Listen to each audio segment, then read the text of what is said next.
It is incredibly difficult to keep track of everything here and even harder to make a final decision. The question is, what is the best naked bike of 2026? You will find the answer in this video.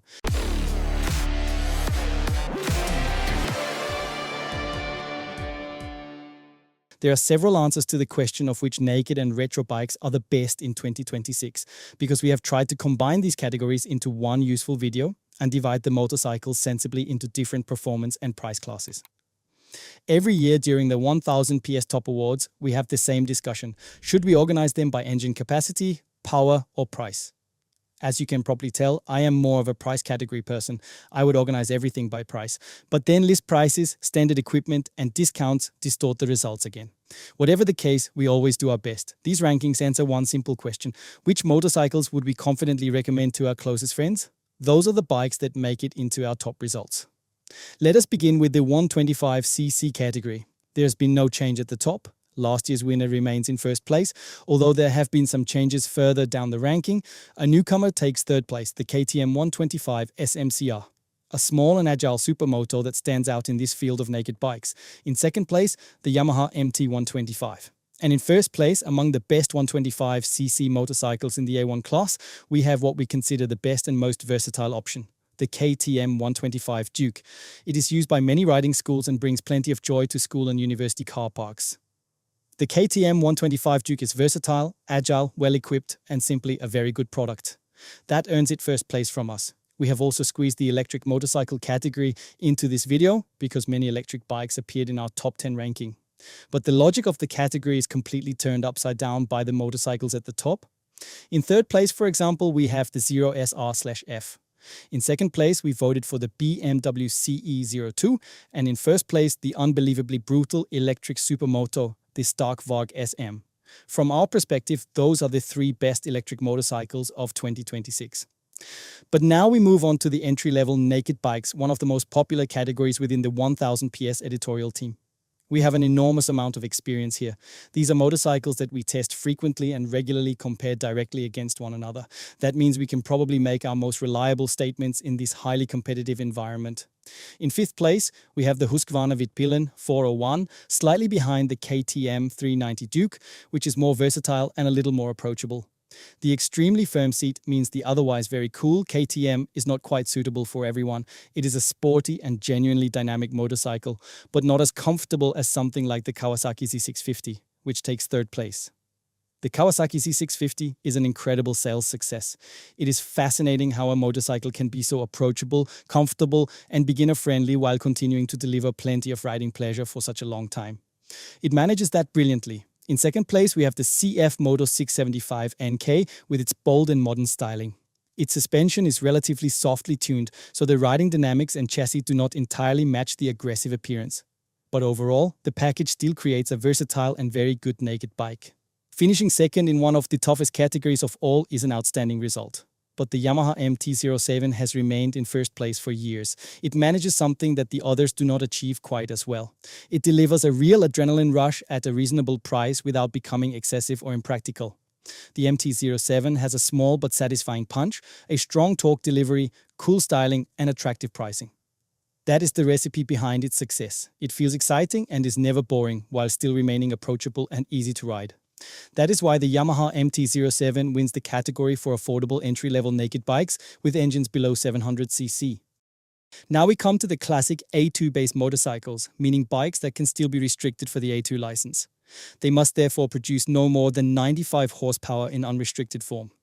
There has been a changing of the guard at the top, so let me take you through our top 5.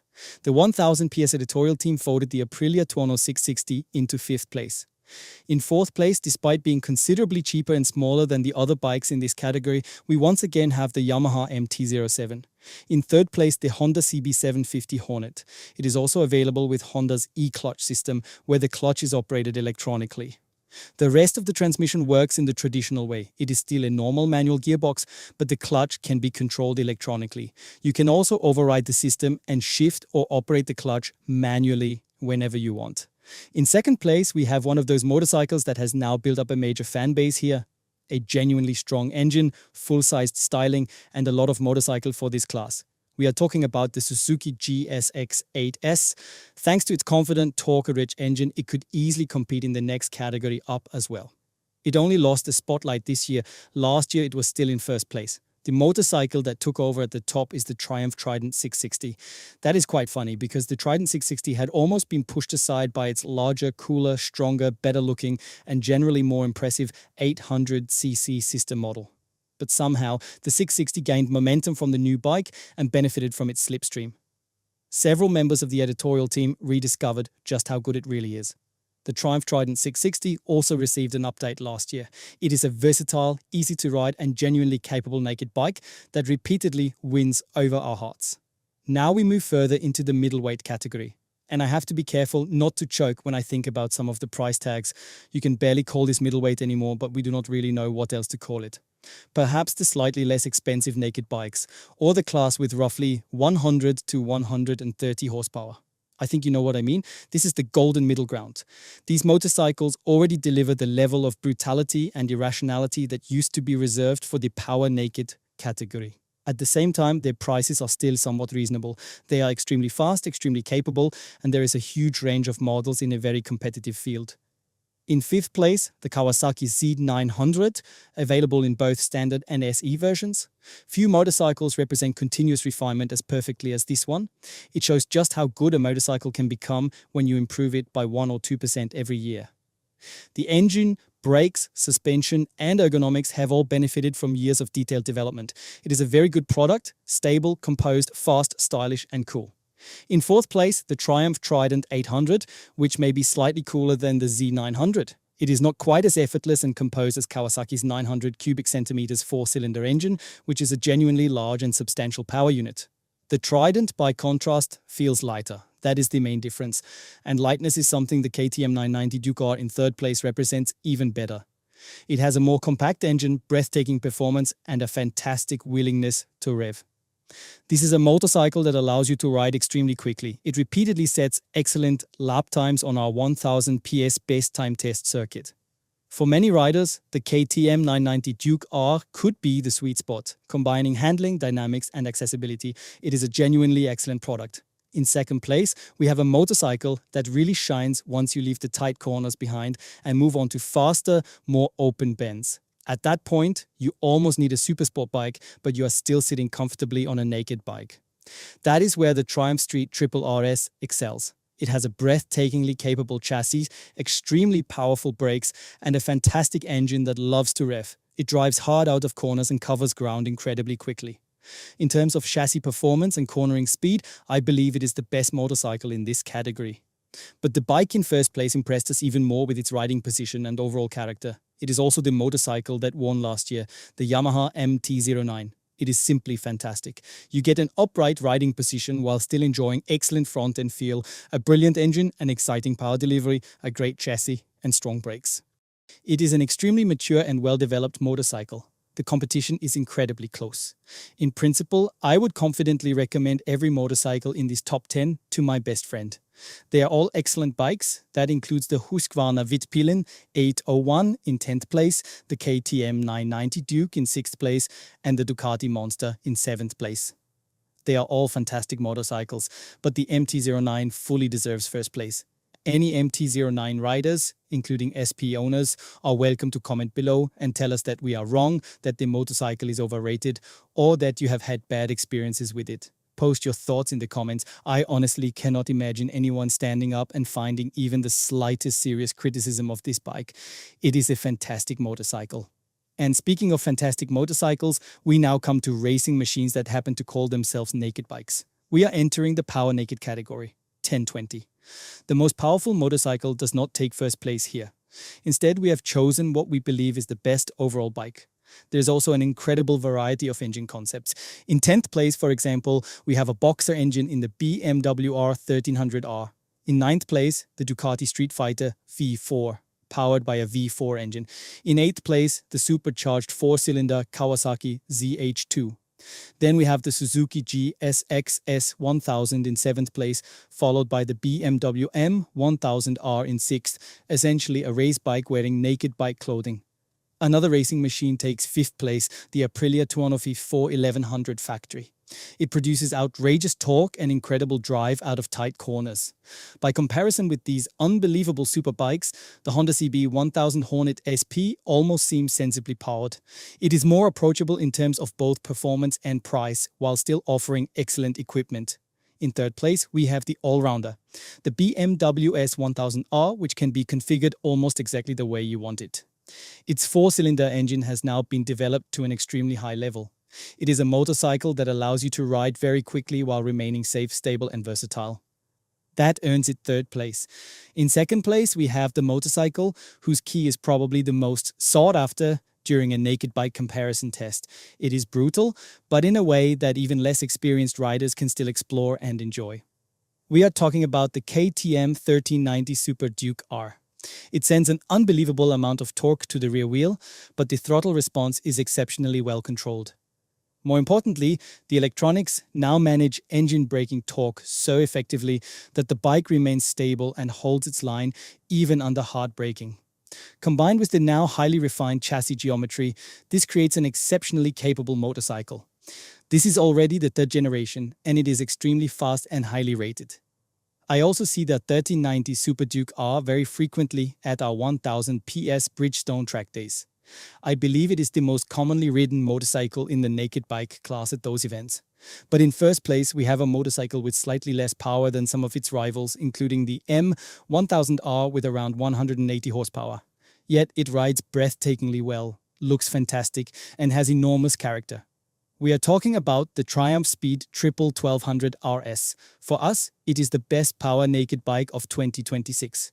Fans of other brands are welcome to tell us in the comments that we are wrong, but this is how the entire 1000 PS editorial team voted in our enormous results table. That is our honest opinion. The Triumph Speed Triple 1200 RS takes first place in the power naked category. Ladies and gentlemen, I need to turn the page because we still have several categories ahead of us. I hope you stay with us. We have combined a few things here and also included the retro bikes. For those, we have created two categories. The first covers the more affordable models and offers a great deal of variety, the affordable entry-level retro bikes. In fifth place, the Husqvarna Svartpilen 401. It has a single-cylinder engine, is light, approachable, pleasant to ride, and comes with distinctive styling. It is simply a cool and enjoyable motorcycle. And when we talk about cool styling, the Bender Napoleon Bob 250 is never far away. It may only be a 250, but it has the presence of a motorcycle costing 10 times as much. It is incredible how many people turn around when you arrive on this machine. In third place, the Royal Enfield Classic 650, a highly charismatic motorcycle that collected plenty of positive votes from our editorial team. A motorcycle that can easily serve as a riding school bike, but is still cool and stylish enough to compete in the retro category is the Honda CL 500. We have used it very intensively, including during the Balkan Rally. I covered 2,000 kilometers across the Balkans on this motorcycle and had a genuinely wonderful time in the saddle. It is uncomplicated, approachable, light, and agile. The same applies to the Triumph Scrambler 400X. Triumph has done an excellent job with it. It looks beautiful and is the kind of motorcycle you quickly grow attached to. It is easy to ride, but nobody would dismiss it as merely a beginner's bike. People define it by how cool and stylish it looks. It is difficult to believe how much riding pleasure and enjoyment you get for such a manageable amount of money. It does that exceptionally well and has therefore finished ahead of the Honda GB350S, which unfortunately only takes 10th place. The Honda is also a very charismatic and heartwarming motorcycle, but it simply has a little less power. Triumph got the proportions exactly right with the Scrambler. It offers enough performance that even experienced riders will not become bored. Within the limits of a 400cc motorcycle, there is always sufficient power available, but it is still a 400. Anyone wanting more needs to move into the next category. Retro bikes and scramblers. Here we have motorcycles producing more than 100 horsepower as well as considerably more expensive models. One example is the Triumph Speed Twin 1200. It is essentially a naked bike, but a beautifully designed one with very classic styling, which fully justifies its place in the retro category. In fourth place, we have the BMW R9T family with its various versions. We voted the BMW R12S into fourth place. And in third place, the BMW R12G/S. We like it a lot, 1611, although perhaps not quite as much as before. The handlebar is slightly bent and the bike has picked up a few scratches. There was an incident during testing on a supermoto track. I do not think there is any point trying to explain that one to the insurance company. The accounting department will simply have to absorb the cost. It is going to be expensive, but enough complaining. In second place among the retro bikes and scramblers, we have an incredibly fast and exceptionally beautiful machine, the Yamaha XSR 900. Owners will agree that very few motorcycles are this attractive while also being this fast. It is not merely about retro styling and shiny details, it also comes with genuinely excellent components. In first place, we have a motorcycle that has been causing a stir near the top of this ranking for years. Last year, it finished second, but this year it has finally reached the top, the Kawasaki Z900 RS, with the standard and SE versions grouped together in one result. This is a motorcycle that delivers the classic Japanese four-cylinder experience in its purest form. You genuinely feel that traditional inline-four character and the way motorcycling used to be. You sit upright and relaxed on the bike. When riding through corners, your boot tips occasionally scrape along the asphalt because you are not trying to adopt some perfect racing position. You simply sit, however feels natural and comfortable. And then you usually end up riding far too quickly because it has a good chassis, strong brakes, and a fantastic engine. You flow through the corners, enjoy life, and enjoy the beauty of the motorcycle. The Kawasaki Z900 RS is exceptionally well made and, in this incredibly competitive field, fully deserves first place in our opinion. I hope these results work for you, ladies and gentlemen. That was a lot of different categories. Anyone who has stayed with us this far can reward me with a like below. And now feel free to leave your most ruthless criticism in the comments. Anyone who believes they know better than us should tell us exactly how they see the results. Thank you and goodbye.